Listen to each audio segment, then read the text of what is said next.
40년 동안 국 끓이면서 배운 게 하나 있어. 재료 썩기 전에 버려야 한다는 거. 72세 어머니가 무릎 꿇은 아들을 내려다보며 한 말입니다. 엄마 제발. 나 친아들이잖아. 피가 섞인 자식한테 진짜 이럴 거야? 너는 이제 내 자식 아니야. 대체 무슨 일이 있었던 걸까요? 만약 이 어머니가 아들 내외의 속셈을 몰랐다면 어떻게 됐을까요? 25억짜리 재산을 통째로 빼앗기고 요양원에 버려졌을 겁니다. 아들 손에 치매 환자로 둔갑해서요. 여러분도 혹시 이런 말 들어보신 적 없으신가요? 어머니 통장 관리 제가 해드릴게요. 아버지 요즘 자꾸 깜빡하시네. 걱정돼요. 부모님 재산 미리 정리해두면 세금 아낄 수 있어요. 다정한 말처럼 들리지만 이 말 뒤에 숨겨진 진짜 속셈은 무엇일까요? 오늘 이야기의 주인공 박순자 씨도 처음엔 몰랐습니다. 15년 동안 연락도 없던 아들 내외가 갑자기 모시겠다고 했을 때 감동했습니다. 그래도 내 자식이구나 싶었습니다. 하지만 그건 덫이었습니다. 평생 분식집에서 국 끓이던 72세 어머니. 그 어머니를 호구로 본 아들 내외. 그리고 만만하게만 봤던 늙은 어머니의 소름 돋는 반격. 지금부터 그 이야기를 들려드리겠습니다. 박순자 씨는 서울 외곽의 작은 시장에서 40년 동안 분식집을 했습니다. 김밥 한 줄 1,000원 하던 시절부터 시작했습니다. 남편이 교통사고로 세상을 떠났을 때 큰딸 태숙이는 10살이었고 아들 태진이는 8살이었습니다.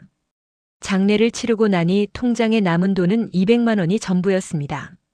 순자 씨는 울 시간도 없었습니다. 다음 날부터 분식집 문을 열었습니다. 새벽 4시 반에 일어나 시장에서 재료를 떼어왔습니다. 새벽 5시부터 육수를 끓이고 밥을 지었습니다. 6시에 문을 열면 시장 상인들이 아침을 먹으러 왔습니다. 점심 장사를 하고 저녁 장사를 하고 설거지를 마치면 밤 11시가 넘었습니다. 명절도 없었습니다. 시장 상인에게 명절은 대목이니까요. 아이들 방학이 되면 가게에 데려와 숙제를 시켰습니다. 학원 보낼 돈이 없었습니다. 대신 순자 씨가 직접 문제집을 사다가 풀어주고 가르쳤습니다. 분식집 구석 연탄불 옆에서 손을 녹이며 공부하던 아이들 모습이 아직도 눈에 선합니다. 손가락에는 칼에 베인 흉터가 가득했습니다. 허리는 오래 서서 일한 탓에 굽어갔습니다. 무릎에서는 계단 오를 때마다 소리가 났습니다. 그래도 순자 씨는 아이들 앞에서 한 번도 힘들다는 말을 하지 않았습니다. 엄마는 괜찮아. 너희만 잘 크면 돼. 입버릇처럼 했던 말입니다. 큰딸 태숙이는 간호대를 나와 병원에 취직했습니다. 순자 씨는 기뻤지만 한편으로는 미안했습니다. 태숙이가 의사가 되고 싶다고 했을 때 학비가 없어서 간호대를 권했거든요. 둘째 태진이는 대학을 졸업하고 중견기업에 들어갔습니다. 순자 씨는 아들이 취직했다는 소식을 듣고 가게 화장실에서 혼자 펑펑 울었습니다. 40년 고생이 드디어 끝났구나 싶었습니다. 아들이 결혼한다고 했을 때 순자 씨는 분식집 권리금을 받아서 5천만 원을 보탰습니다. 전세 자금으로 1억 원을 더 대출받아서 지원했습니다. 태진아 이거 받아라. 잘 살아야 한다. 엄마 이렇게까지 안 해도 돼. 엄마 노후 자금은 어떡하려고. 됐어. 내가 해주고 싶어서 그러는 거야. 나중에 엄마 밥이나 한 끼 사줘. 아들이 웃으며 대답했습니다. 당연하지. 엄마 평생 모실게. 엄마가 고생한 만큼 내가 다 갚을게. 그 말을 가슴에 품고 살았습니다. 힘들 때마다 아들의 그 말을 떠올렸습니다. 아들이니까 믿었습니다. 내 뱃속에서 나온 핏줄이니까요. 결혼식 날 순자 씨는 하객석 맨 구석에 앉았습니다. 시장에서 분식집 하는 어머니가 창피할까봐 일부러 눈에 띄지 않는 곳에 앉은 겁니다. 신부 측 하객들은 죄다 말쑥하게 차려입고 있었습니다. 순자 씨는 자기 손을 내려다봤습니다. 칼에 베인 흉터, 갈라진 손등, 아무리 크림을 발라도 거칠어지는 손, 눈물이 났습니다.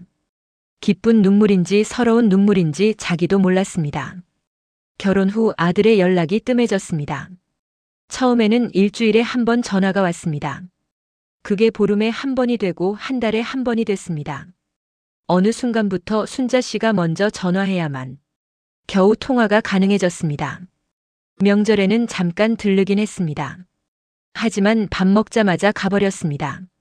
손자 얼굴도 제대로 못 봤습니다. 할머니, 안녕히 계세요. 손자가 인사하는 것도 현관문 앞에서 신발 신으면서였습니다. 순자 씨는 섭섭했습니다. 하지만 내색하지 않았습니다. 요즘 젊은 사람들 바쁘니까, 맞벌이 하느라 힘드니까, 손자도 학원 다니느라 시간이 없으니까, 스스로 그렇게 합리화했습니다. 그러던 어느 날 아들 내외에게서 전화가 왔습니다. 어머니, 저희 집으로 오세요. 혼자 계시면 저희가 너무 걱정돼서요. 며느리 연희의 목소리가 유난히 다정했습니다. 맞아, 엄마. 이제 고생 그만하고 우리가 모실게. 민준이도 할머니 보고 싶대. 순자 씨는 수화기를 들고 한참을 말을 잇지 못했습니다. 그래도 내 아들이구나. 15년 만에 효도하겠다고 하는구나. 내가 괜히 서운해했구나. 순자 씨는 월세방을 빼고 아들 집으로 들어갔습니다. 이삿짐이라고 해봤자 옷가지 몇 벌과 앨범 한 권과 작은 화분 2개가 전부였습니다. 40년을 일해서 남은 게 고작 이것뿐인가 싶었지만 마음만은 가벼웠습니다. 그런데 그 기쁨은 한 달도 가지 못했습니다. 아들 집에 들어간 첫 주는 좋았습니다. 손자 민준이가 반겨줬고 며느리도 웃는 얼굴이었습니다. 저녁에는 다 같이 식탁에 둘러앉아 밥을 먹었습니다. 순자 씨는 이런 게 가족이구나 싶어 눈시울이 뜨거워졌습니다. 하지만 둘째 주부터 며느리의 태도가 달라지기 시작했습니다. 어머니 통장 관리하기 복잡하시죠? 제가 도와드릴게요. 저녁 설거지를 하다 말고 며느리가 불쑥 말을 꺼냈습니다. 아니야, 괜찮아. 복잡할 것도 없어. 요즘 보이스피싱이 얼마나 많은데요. 어르신들이 특히 많이 당하신대요. 제가 관리해드리면 안심이 되실 거예요. 순자 씨는 괜찮다고 했습니다. 하지만 며느리는 같은 말을 계속 반복했습니다. 이틀에 한 번씩은 통장 얘기를 꺼냈습니다. 어머니 적금 이자율 확인해 보셨어요? 요즘 금리가 좋은 상품이 많거든요. 제 명의로 옮기면 세금도 아끼고 이자도 더 받으실 수 있어요. 글쎄, 그건 좀 생각해 봐야겠다. 생각은 뭘 해요? 어머니가 복잡하시면 제가 은행 가서 다 처리해 드릴게요. 도장하고 신분증만 주시면 돼요. 순자 씨는 40년 동안 장사를 해온 사람입니다. 손님 얼굴만 봐도 뭘 시킬지 아는 사람입니다. 며느리의 눈빛이 예사롭지 않다는 걸 느꼈습니다. 보름쯤 지났을 때 아들이 본심을 드러냈습니다. 엄마 시장에 있는 가게 자리 그거 있잖아. 저녁 식사 중이었습니다. 순자 씨는 숟가락을 든 채 멈췄습니다. 그거 팔아. 어차피 안 쓰잖아. 팔아서 우리한테 맡겨. 관리해 줄게. 시장 상가 건물. 남편이 죽기 전에 무리해서 사둔 작은 점포입니다. 분식집 바로 옆자리였습니다. 남편이 마지막으로 남긴 말이 떠올랐습니다. 이거 절대 팔지 마. 당신 노후 자금이 될 거야. 무슨 일이 있어도 이것만은 지켜. 순자 씨는 고개를 저었습니다. 그건 안 돼. 아버지가 팔지 말라고 했어. 아버지가 언제적 사람인데. 지금 부동산 시장이 어떤지 알아? 지금 안 팔면 값 떨어져. 우리가 알아서 잘 굴려줄게. 안 된다니까. 순자 씨가 단호하게 말했습니다. 아들의 얼굴이 일그러졌습니다. 그때 며느리가 젓가락을 내려놓으며 한숨을 쉬었습니다. 어머니 자식한테 재산 주는 게 그렇게 아까우세요? 순자 씨는 며느리를 쳐다봤습니다. 저희가 어머니 모시겠다고 한 게 왜 그런지 아세요? 어머니 혼자 두면 무슨 일 생길까봐 걱정돼서 그런 거예요. 근데 어머니는 저희 마음도 모르시고 의심만 하시네. 며느리의 눈에서 처음 봤을 때의 다정함이 사라져 있었습니다. 대신 그 자리를 차갑고 계산적인 눈빛이 채우고 있었습니다. 그날 이후 집안 분위기가 싸늘해졌습니다. 며느리는 더 이상 아침밥을 차려주지 않았습니다. 순자 씨가 부엌에 들어가면 대놓고 한숨을 쉬었습니다. 어머니 거실에서 텔레비전 좀 작게 틀어주세요. 민준이 공부해야 해요. 어머니 화장실 물 좀 아껴 쓰세요. 수도새가 너무 많이 나와요. 어머니 냉장고 문 오래 열어두지 마세요. 전기세 나가요. 하루에도 서너 번씩 잔소리가 쏟아졌습니다. 손자 민준이도 할머니를 피하기 시작했습니다. 아이는 어른들 눈치를 보고 있었습니다. 순자 씨는 점점 작아졌습니다. 물 한 잔 마시는 것도 눈치가 보였습니다. 화장실 가는 것도 조심스러워졌습니다. 어느 날 밤이었습니다. 순자 씨는 안방에서 쉬고 있었습니다. 거실에서 아들 내외의 목소리가 들려왔습니다. 문이 살짝 열려 있었습니다. 어머니 상가 시세 알아봤어? 응. 부동산에서 한 8억 정도 될 거래. 8억? 그거 빨리 넘겨받아야지. 어머니가 언제까지 버티겠어? 그러니까. 근데 엄마가 고집이 있어서. 고집은 무슨 방법이 있지. 순자 씨는 숨을 죽이고 귀를 기울였습니다. 요즘 치매 후견인제도 있잖아. 어머니 치매 온 것처럼 꾸미면 후견인 신청할 수 있어. 치매? 엄마 멀쩡한데. 나이가 있으니까 의심 안 해. 병원 데려가서 검사 몇 번 받게 하고 기록 남기면 돼. 자꾸 깜빡깜빡한다고 하면 되지. 뭐 해? 못하겠어? 어머니 어차피 얼마나 사시겠어. 지금 안 받아내면 나중에 형님한테 뺏겨. 아들이 대답했습니다. 알았어. 내가 알아서 할게. 순자 씨는 심장이 멈추는 것 같았습니다. 손이 떨렸습니다. 식은땀이 등을 타고 흘렀습니다. 가슴이 너무 아파서 숨을 쉴 수가 없었습니다. 내 아들이 저런 말을 하고 있다고? 날 치매 환자로 만들겠다고? 평생 뒷바라지한 내 아들이? 그날 밤 순자 씨는 눈을 감을 수가 없었습니다. 그 후로 며느리의 행동이 노골적으로 변했습니다. 어머니 휴대폰 요금이 너무 많이 나와요. 어르신들 요금제는 비싸거든요. 제가 관리해드릴게요. 휴대폰을 빼앗겼습니다. 어머니 바깥은 추워요. 감기 걸리시면 안 되니까 집에만 계세요. 나가실 일 있으면 말씀하세요. 제가 대신 다녀올게요. 외출이 금지됐습니다. 어머니 형님한테 전화 자주 하시면 형님도 부담스러워해요. 요즘 형님이 병원에서 바쁘대요. 당분간 연락 안 하시는 게 좋겠어요. 딸과의 연락도 차단됐습니다. 순자 씨는 점점 세상과 단절돼 갔습니다. 연결된 끈이 하나씩 끊어지는 기분이었습니다. 가끔 창밖을 내다봤습니다. 사람들이 지나가는 게 보였습니다. 저 사람들은 자유롭게 다니는데 나는 왜 이 방 안에 갇혀 있는 걸까? 어느 날 아들이 서류 뭉치를 들고 방문을 열었습니다.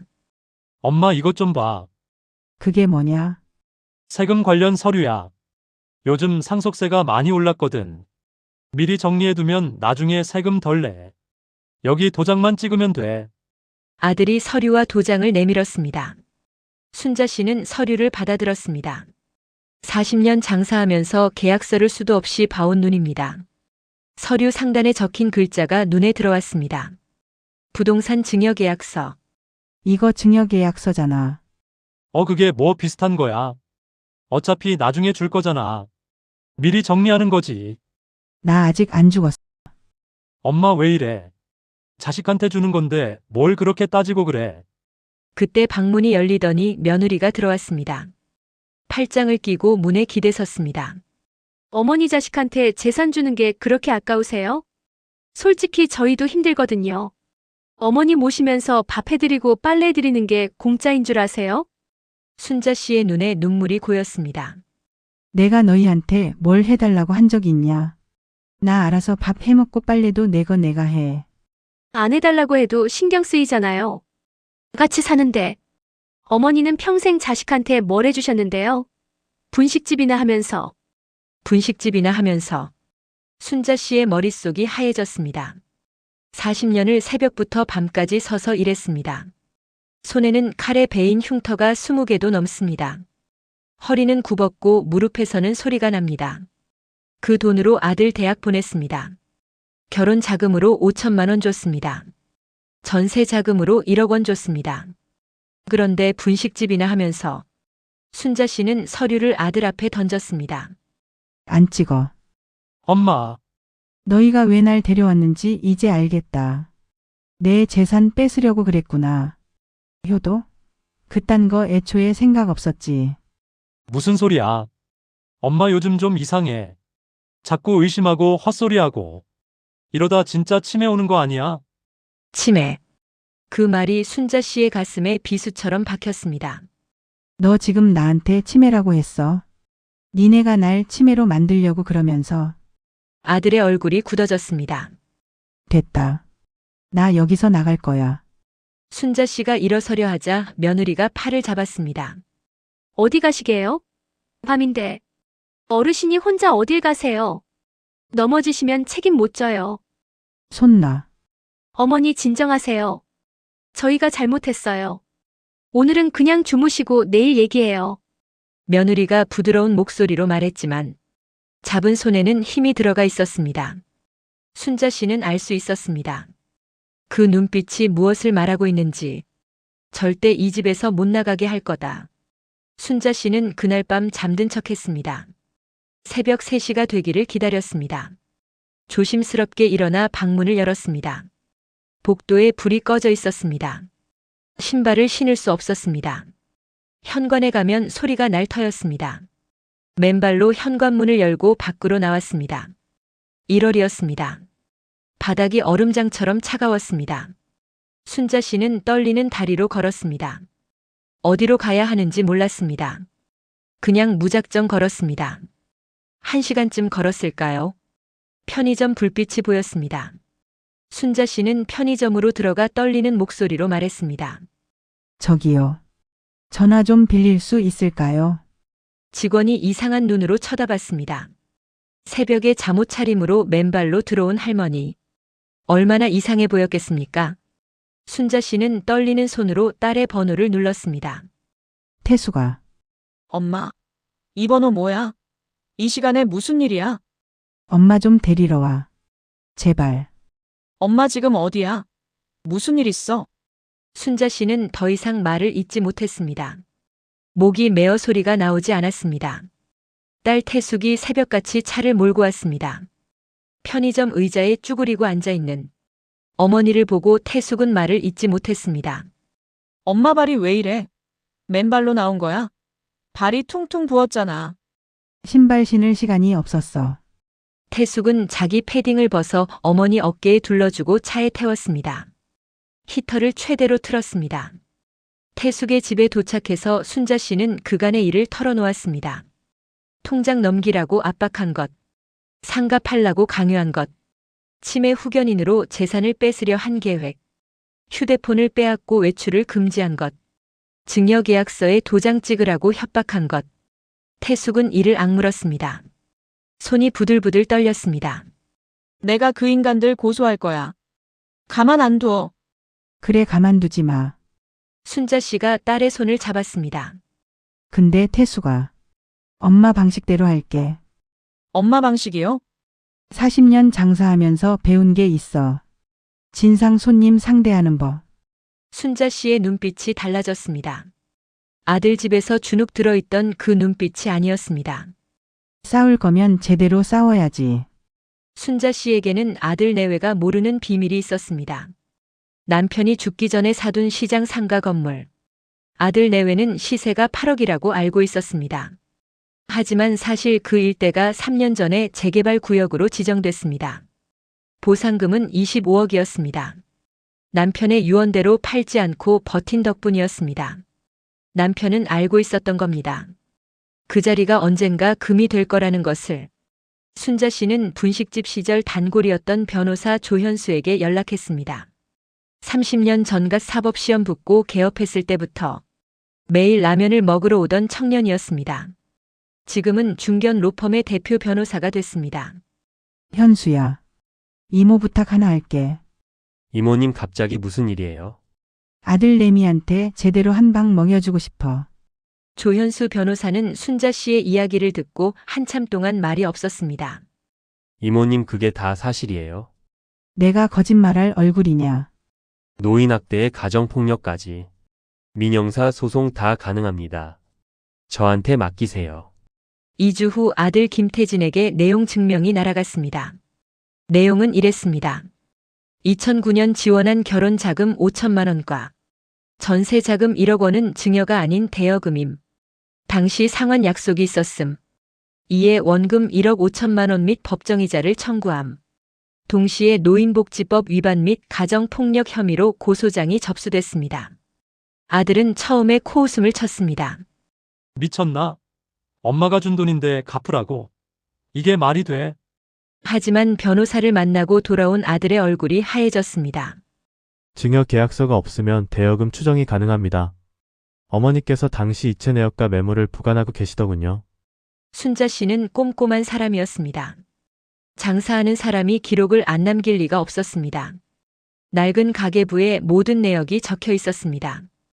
동시에 순자 씨는 공증인 앞에서 유언장을 작성했습니다. 전 재산은 딸 김태숙에게 상속한다. 아들 김태진에게는 법정 유류분 외에 단 1원도 주지 않는다.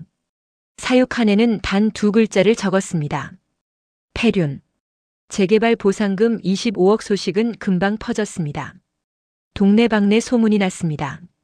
소식을 들은 아들 내외가 태숙의 집 앞으로 찾아왔습니다. 무릎을 꿇었습니다. 어머니, 저희가 잘못했어요. 용서해 주세요. 다시 저희 집으로 가세요. 맞아, 엄마. 연희가 좀 심했어. 내가 많이 혼냈어. 다시 처음부터 시작하자. 순자 씨가 현관문을 열고 나왔습니다. 25억 소식 들었구나. 아들이 고개를 숙였습니다. 8억인 줄 알았지? 재개발 보상금이 25억이야. 그래서 온 거지? 8억일 때는 날 치매로 만들려고 하더니. 엄마, 그게 아니라 오해가 있어서. 됐어. 변명 안 들어도 알아. 니네 표정 보면 다 보여. 순자 씨가 아들을 내려다봤습니다. 25억? 내가 알바 아니야. 그리고 1억 5천만 원 갚을 준비해라. 변호사가 연락할 거다. 엄마, 제발. 나 친아들이잖아. 설마 진짜 한 푼도 안 줄 거야? 아들이 바짓가랑이를 붙잡았습니다. 순자 씨가 천천히 몸을 숙였습니다. 아들의 눈을 똑바로 쳐다봤습니다. 40년 동안 국 끓이면서 배운 게 하나 있어. 재료 썩기 전에 버려야 한다는 거. 엄마, 너는 이제 내 자식 아니야. 순자 씨가 몸을 돌렸습니다. 문이 닫혔습니다. 아들 내외는 1억 5천만 원을 갚기 위해 집을 담보로 대출을 받아야 했습니다. 고소 취하 조건으로 합의금까지 물어야 했습니다. 그 과정에서 부부 사이에 금이 갔습니다. 이게 다 당신 때문이야. 내가 처음부터 욕심내지 말자고 했잖아. 너도 같이 한 거잖아. 왜 나한테만 그래? 나는 당신 말만 믿은 거야. 당신이 엄마 잘 구슬린다며. 당신이 무능해서 이 꼴 난 거잖아. 싸움이 끊이지 않았습니다. 며느리는 결국 이혼 소송을 걸었습니다. 당신이랑 살면 미래가 없어. 시어머니한테 재산 뺏길 줄 알았으면 진작 이혼했어.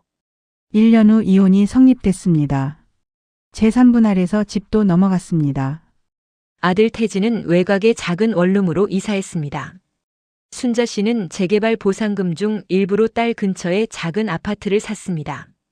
나머지 돈은 장학재단에 기부하기로 했습니다. 엄마 왜 기부해? 그냥 갖고 있지. 돈이 많으면 욕심이 생겨. 욕심이 생기면 사람이 변해. 네 동생 꼴 봤잖아. 내 노후에 필요한 만큼만 있으면 돼. 나머지는 필요한데 쓰는 게 맞아. 어느 날 딸이 조심스럽게 물었습니다. 엄마 동생한테 너무한 거 아니야? 그래도 친아들인데. 순자 씨가 창밖을 바라보며 말했습니다. 효도는 입으로 하는 게 아니야. 걔는 내 돈만 보고 효자 흉내낸 거야. 그런 자식은 없는 거랑 같아. 근데 태수가 엄마도 후회하는 거 있어. 뭔데요? 걔를 그렇게 키운 게 나야. 아들이라고 다 해줬어. 돈도 아들한테 더 많이 쓰고. 그래서 걔가 받는 게 당연한 줄 알게 된 거야. 순자 씨의 눈에 눈물이 고였습니다. 미안해, 태수가. 너한테 더 잘해줬어야 했는데. 태숙이 어머니를 안았습니다. 그랬어요, 엄마. 전 괜찮아요. 지금 순자 씨는 매일 아침 딸과 함께 산책을 합니다. 외손녀들과 맛있는 것도 먹으러 다닙니다. 가끔은 시장 구경도 갑니다. 분식집 할 때는 꿈도 못 꿨던 여유입니다. 가끔 아들에게서 전화가 옵니다. 순자 씨는 받지 않습니다. 어느 날 외손녀가 물었습니다. 할머니 삼촌한테 너무한 거 아니에요? 그래도 삼촌인데. 순자 씨가 외손녀의 머리를 쓰다듬으며 말했습니다. 나중에 너도 알게 될 거야. 사람이 돈 앞에서 어떻게 변하는지, 그리고 부모한테 어떻게 해야 하는지도. 할머니 무슨 말이에요? 효도는 재산 받으려고 하는 게 아니야. 그냥 마음으로 하는 거야. 전화 한 통, 안부 한마디, 같이 밥 한 끼 먹는 거. 그게 효도야. 외손녀가 할머니 손을 잡았습니다. 할머니 나는 절대 그러지 않을게요. 할머니 오래오래 사세요. 그래. 우리 손녀는 그러지 않겠지. 순자 씨가 웃었습니다. 40년 만에 처음 보는 편안한 웃음이었습니다. 여러분 오늘 이야기 어떠셨나요? 박순자 씨는 평생을 자식만 바라보며 살았습니다. 새벽부터 밤까지 일해서 번 돈을 자식에게 쏟아부었습니다. 그런데 그 자식에게 배신당했습니다. 다행히 순자 씨는 40년 장사로 다져진 경험이 있었고 자신을 지킬 줄 알았습니다. 하지만 모든 어르신이 그럴 수 있는 건 아닙니다. 오늘 이야기에서 기억해 주셨으면 하는 게 있습니다. 재산은 끝까지 본인 명의로 갖고 계세요. 살아계실 때 미리 정리하자는 말에 쉽게 넘어가시면 안 됩니다. 도장 한 번 잘못 찍으면 돌이킬 수 없습니다. 통장이나 휴대폰을 절대 남에게 맡기지 마세요. 가족이라도요. 관리해드릴게요라는 말이 첫 번째 덫입니다. 자녀에게 준 돈은 기록을 남기세요. 계좌이체 내역과 메모를 꼭 보관해 두세요. 나중에 문제가 생겼을 때 보호받을 수 있습니다. 그리고 효도는 재산 받으려고 하는 게 아닙니다. 전화 한 통, 안부 한마디, 밥 한 끼 같이 먹는 것. 그게 진짜 효도입니다. 저는 앞으로도 여러분의 삶에 도움이 될 이야기들을 전해드리겠습니다. 오늘처럼 나와 내 가족을 지키는 데 필요한 이야기들로요. 다음 영상에서 또 뵙겠습니다.